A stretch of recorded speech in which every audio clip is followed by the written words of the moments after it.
बुद्धों का bin Laden कौन है? वो मसाजिद को दुश्मनों के अड्डे और मुसलमानों को पागल कुत्ते कहते हैं और उन पर बर्मी ख़वातीन के अगवा और रेप का इल्ज़ाम लगाते हैं और कहते हैं कि ये लोग बहुत ज़्यादा बच्चे पैदा करते हैं।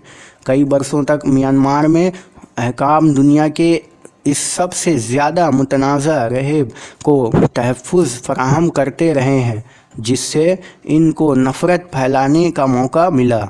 लेकिन अब आन सान सूची पर हमले के बाद अहकाम ने इनके ख़िलाफ़ कार्रवाई का फ़ैसला किया है और उनकी बगावत के इल्ज़ामात के तहत गिरफ़्तारी का इम्कान है। तो आशियन वार्डा आखिर हैं कौन? इब्तदाई साल वार्डा सबसे पहले सन 2001 में मंजर आम पर आए जब उन्होंने मुसलमान के कारोबार पर बाइकाट की अपील की।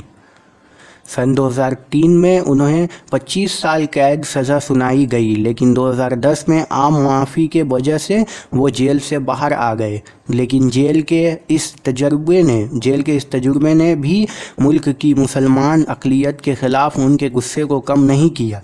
वार्डा प्रेस को इंटरव्यू देते हुए बहुत तहम्मुल से बात करते हैं, लेकिन अवामी अज्तमाअत में उनका लब व लहजा बिल्कुल मुखालिफ होता है। उनकी नफ़रत अंगेज़ तकारीर इस्लाम दुश्मन जज्बात उभारती हैं। उन्होंने मुसलमान मर्दों की बुद्धों ख़ातून से शादी के ख़िलाफ़ ज़बरदस्त मुहिम भी चलाई थी।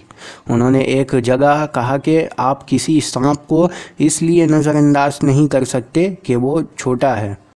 उन्होंने सोशल मीडिया पर मुहिम चलाई कि मुसलमानों की तेज़ी से बढ़ती हुई आबादी की वजह बुद्ध सकाफ़त ख़तरे में है। फेसबुक ने सन 2018 में रोहिंग्या मुसलमानों के ख़िलाफ़ तकरीर की वजह से इनको ब्लॉक लिस्ट कर दिया। वार्डा ने इसके बाद कहा था कि वो मुतबदल प्लेटफॉर्म तलाश कर रहे हैं। उन्होंने कहा कि वो यूट्यूब इस्तेमाल करेंगे और अगर इसके ज़रिया उनका पैगाम ज़्यादा लोगों तक नहीं पहुंचा तो ट्विटर का सहारा लेंगे। उन्होंने रूस के सोशल मीडिया नेटवर्क पर भी अपनी वीडियो शेयर किया।